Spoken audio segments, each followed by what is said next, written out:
Hello, and welcome to the long-awaited Subway edition of Next Stop News. Here's what we'll be discussing in this installment. January 9th marked 1 year since the R32s were officially retired. Fast forward over a year later, and several pairs have already been sent out of the city. This process will continue until most, if not all, sets are consumed by it. Not even 3840-41, a retirement run veteran, could escape this fate.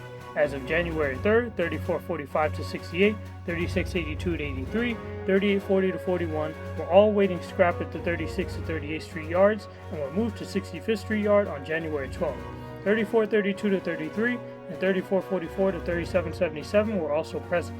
24 R32s were sent off of the 36th to 38th Street Yard on October 11th, while 3664-65, 3726-27, and 3864-65 were towed away from 207th Street Yard to 36th to 38th Street Yards on January 6th or before, in preparation for scrapping. They were also transferred out on January 12th. However, in lighter news concerning the MTA's nostalgic fleet collection, we certainly had an eventful third and fourth quarter in 2022 as far as fan trips in the MTA are concerned. Between September 17th and September 18th, the parade of trains took place. However, this wasn't any ordinary parade of trains. This marked the first time that such an event took place since the onset of COVID-19. That means that there was a gap in this occurrence from September of 2019 until September of 2022. The ceremony ran from 11 a.m. to 4 p.m. At the event, R10s 31, 84, and 89 made a debut appearance, and we were able to witness R32s in service for the second time since they retired a year ago on January 9, 2022. This was made possible due to the fact that 3828-29 and 3888-89 were present at the event, with the cars sporting various route indications on several roll signs and LED displays. Isn't it funny how 3828 replaced 3840-41, yoinked its spot hard? Anyway, R16 6387, 6 R1 to R9 cars, 3 gate cars, and 3 BMC standard cars were also present. It was very enjoyable and refreshing to attend this event. On October 22nd, a low B consist ran from South Ferry to Woodlawn via the 4 line on a fan trip, which the Transit Museum members were able to attend. On November 22nd, a day after I'd taken a trip to the Apple Store, the MTA announced that an event would take place with the train of many colors on the 1 line. A combination of 10 R33 mainline and World's Fair, as well as R36 mainline and World's Fair cars, 9068-69, 9010-9011, 9307-9308, 9586-87, and 9016-17 will be brought out on 4 consecutive Sundays between November 27th and December 18th. This special train would run between 137th Street and Chambers Street between 10 a.m. and 5:30 p.m., making local stops on its first few trips on November 27th, but then reverting to an express local skip-stop pattern for the rest of the day until the Transit Museum decided to have the remainder of the trips in December go express. I attended the first 2 trips on November 27th and December 4th and really enjoyed them. I hope everyone else enjoyed the following trips on December 11th and December 18th. I'm glad the Transit Museum conducted this event. I mean, a Redbird on my home route? It definitely stood out and shone on my route, and it made a lot of fanners flock to the route. The amount of 125th Street photos I saw was absolutely insane. One note, however, 9069 was once red, so the MTA is in fact trying to gaslight me. The consist was placed back into 207th Street Yard on December 23rd, and 9586-87, the R36 World's Fair pair, is now with 9206 and 9207 as of January 11th, so the consist has been broken up since the event and is now back to normal. While this event was taking place, a 5-car R62A from the 6th line, 1986 to 1990, was loaned to the 1. It was briefly tied with 2391 to 95 at first. I got to witness it in the 137th Street Yard when I ran around to 168th in order to get a free transfer to the nostalgia train, and it worked. This is a big deal, as not many LED-equipped R62As get to see the 1 too often. Credit to Jonah for these awesome pictures of it. On January 3rd, an R62 consists 1446 to 1450 and 1596 to 1600 briefly made an appearance on the 1 line as well. Currently, a set that came in January, 1351 to 55 and 1516 to 1520, remain on the 1. On November 8th, it was declared that 240th Street Yard R62As, 1896 to 1900, were retired. This came as a surprise to me, as no R62As are supposed to formally retire until the R262s come in, whenever that may be. The consist was shown here stripped of its parts. However, it was later declared on the same day that the consist was not in fact retired, but merely being rebuilt with advanced surveillance equipment systems. It was also said that the train will be receiving digital signage, so I'll treat this one as a wait and see. As far as R211s go, the base order consists are already under construction. R211 4085 was seen under construction in a post made by Kawasaki on January 18th. 25 cars have been constructed, ranging from 4070 to 4094. This means at least 55 R211 cars have been built in total, 4040 to 4094. However, with Kawasaki stating that their production rate is 1 car a day, I wouldn't be surprised if there are many more cars constructed. The first option of 640 R211 cars, or 6410 car trains, has officially been exercised as of October 24th. These will be R211As, and as such will not feature open gangways, but will have the same specs along with every other feature that is present in the base order. With this considered, the cars brought in by the first option will be identical to the base order of 440 R211As. Considering the way crime is in the city right now, I feel this was a good choice. The cars are slated to be delivered from 2025 to 2026, meaning it should take 2 whole years to deliver the entire option. The option will begin arriving immediately after the base, starting in February of 2025 and finishing up at the end of 2026. With a production rate of 30 cars a month, 3 consists are expected to enter service per month, with 30 to 36 trains entering service per year. I expect that some of the first option will be given to the A and C lines in order to meet the demand for extra trains, which will be fueled by 8th Avenue CBTC, while giving the A and C a comfortable spare factor in order to prevent another fleet shortage. The rest of the order can end up wherever the MTA deems fit. Fleet numbers remain unconfirmed as of now, but some have speculated that it will be from 3400 to 4039, because it just makes the most sense. The second option order might be nerfed by 104 cars, which is still up in the air as of now. If this occurs, the portion of the order will either be reduced from 437 cars to 333 cars, or it will remain as it is.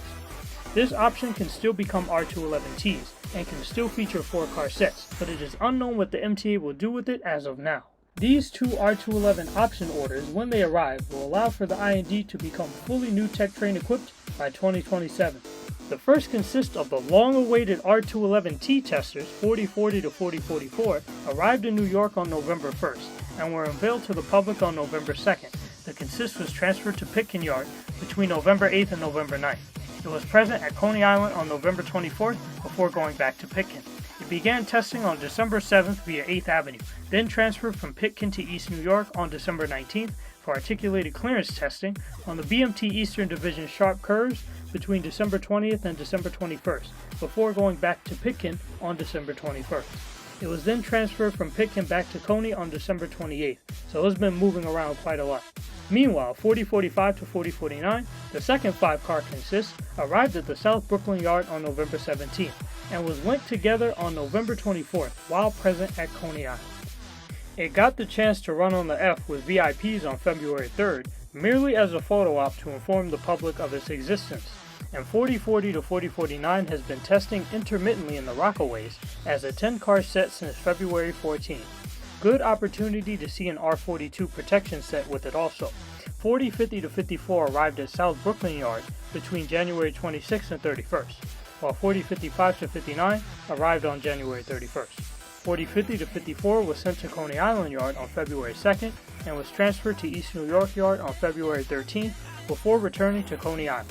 It was transferred again to East New York on March 2nd. The reason why 2 R211Ts were ordered began to become apparent, reason being due to 2 different open gangway types being tested. 4040 has the narrow metal corridor, while 4050 has the soft shells. Both pilot R211T sets are slated to enter service this fall. Whichever R211T model is more successful may end up determining the outcome of R211Ts for the second option order. As for the R211A, after one half of the consist was grabbed from Pitkin Yard by the other half, both consists performed some brake testing at the Coney Island Yard on October 10th. It did operator training on West End, on October 23rd. It began doing burn-in testing with simulated stops from January 20th onwards, was transferred from Coney to Pitkin on January 26th to do single door operation and AAS simulated scenario testing on the A, and then to Concourse Yard on February 22nd.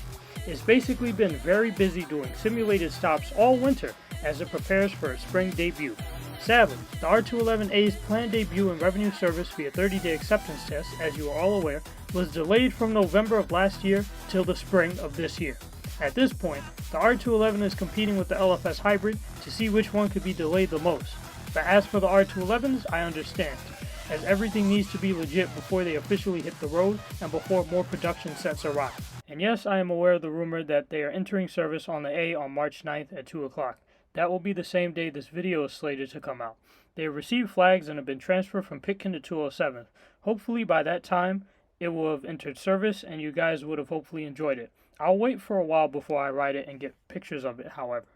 Regarding the R211S, as of December 18th, it is now known that they will use automatic train control, cab signaling, and will test first on New York City Transit trackage without automatic train operation activated.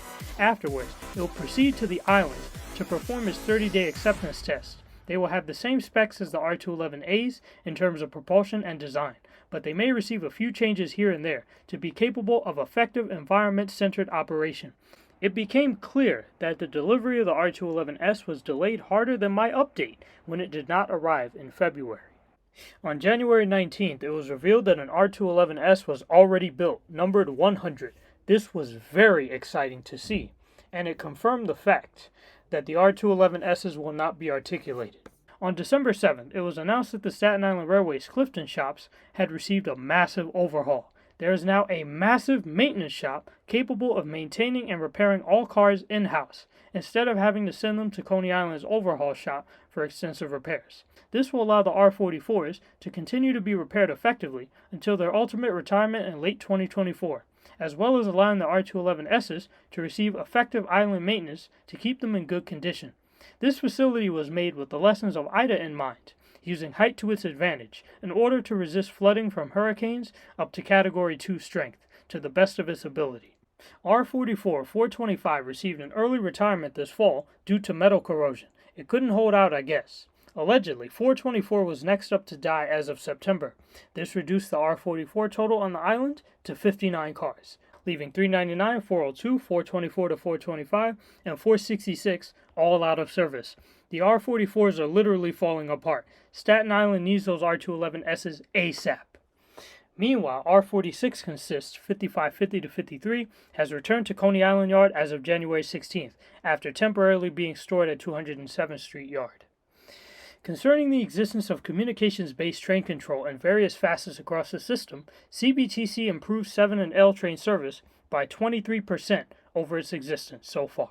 Culver CBTC is currently being delayed due to the CBTC construction contractor, Tudor Perini, making incorrect rail tie measurements. On January 13th, it was revealed that the MTA is looking into the prospect of making the existing R142s and R142As CBTC equipped. This will be done in order to allow them to be compatible with future CBTC projects, namely Lexington Avenue and 7th Avenue CBTC. Lexington CBTC would stretch from 149th Street Grand Concourse to Nevins Street, covering the entirety of Lexington and Park Avenues, as well as portions of the outer boroughs. Meanwhile, 7th Avenue CBTC, a new concept to many of us, would be present from Jackson Avenue to Atlantic Avenue Barclays Center on the 2 and 3 lines, and from 96th Street to South Ferry on the 1 line. As for the R142s and R142As themselves, they may be receiving the infamous massive cabinet, as well as sensor and antenna upgrades. Operator interfaces, propulsion and braking systems, as well as odometers, may also be modified and improved during this conversion process. As of December 14th, it was announced that the MTA will open new customer service centers this year. These will essentially be the modern versions of the current token booths and will be present at 15 well-used stations in order to assist customers with OMNY proceedings. The MTA launched its first center at Barclays Center on February 7th, and as of March 2nd, Penn Station, Main Street, and St. George have them as well. It was also announced that there are talks in place to place urine sensors in subway elevators. While not too major of a development, it will be a very beneficial one, improving environmental cleanliness and thereby the passengers' commute. commuter experience. As of January 17th, the R179s are receiving several improvements, such as an added announcement chime, as well as more legible signage, including destination signs, which feature the direction of travel, rather than simply displaying the terminal station on the side. Due to the volume of other subway news I have to cover, I will be going route by route, starting with the numbered routes and ending with the lettered ones. According to a satisfaction survey conducted by the MTA in the spring of last year, riders found the D train least favorable at a rating of 40%. They also found the Franklin Avenue Shuttle, Staten Island Railway, L and 7 trains most favorable. My home route, the 1 line, came in at 46% favorability. A few R62As were present on the White Plains Road line on January 8th due to various issues on the Pelham and Lenox Avenue lines. 2 consist, 1886 to 1890 with 2246 to 2250 and 2166 to 2170 with 2436 to 2440 ran as R62A2 trains. An R62A6 train was also present. On January 2nd, 1 car in the R62A consists 1911 to 1915 and 2016 to 2020 was allegedly involved in an undercarriage fire at 51st Street on the 6th.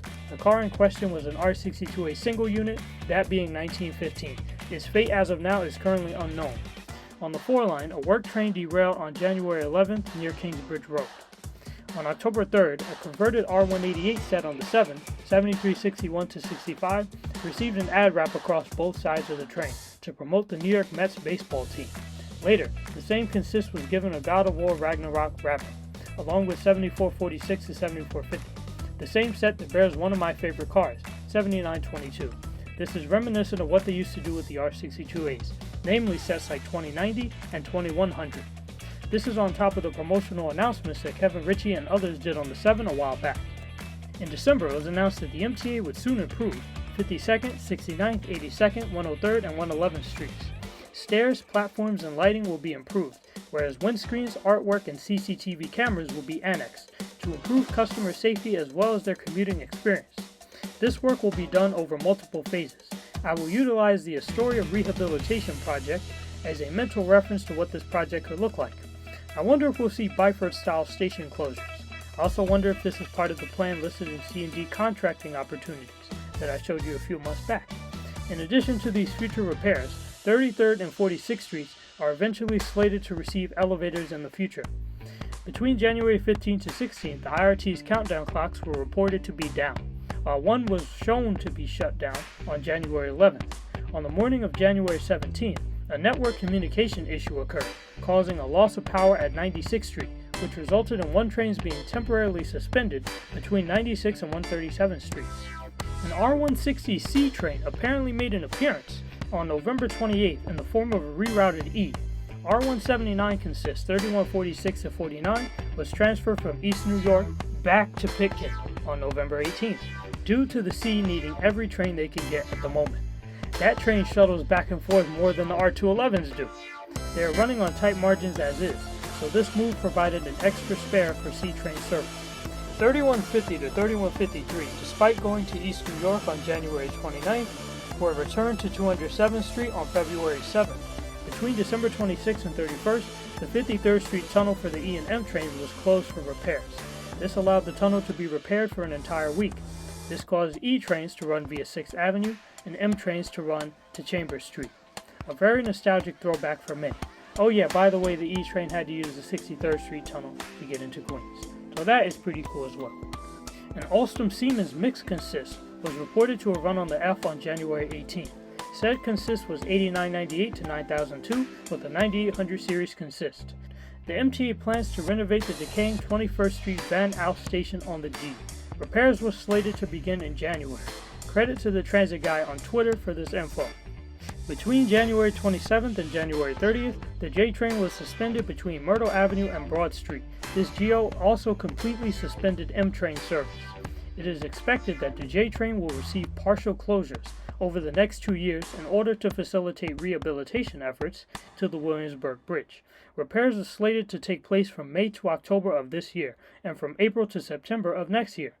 This effort will survey areas in need of reconstruction and repair corroded floor beams, drainage pipes, valves, joints, and steel structures.